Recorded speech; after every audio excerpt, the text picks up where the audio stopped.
I always thought the scariest part of my train ride home was missing my stop, not realizing that tonight, the train itself would refuse to let me go.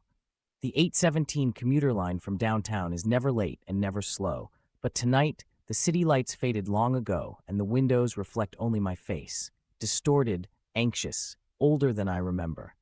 The conductor's voice crackles over the intercom every half hour, but he never calls me by my name.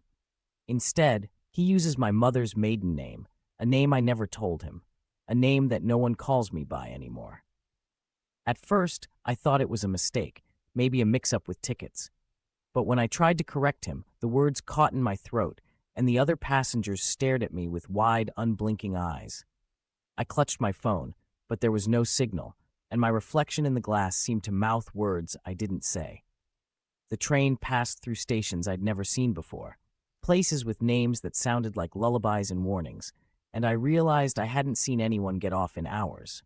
The lights in the car flickered, and the conductor began walking the aisle, his cap pulled low, his eyes hidden. He stopped at my seat and smiled, too many teeth, too much confidence, and asked if I was ready to go home, like last time. My skin prickled at the phrase, and I tried to remember if I'd ridden this train before, if maybe this was all a dream, but the weight of his hand on my shoulder felt too real. The other passengers turned to watch, their faces blank, expectant, as if they'd been waiting for this moment. He led me to the front carriage, where the windows revealed only darkness, not even the glow of distant streetlights.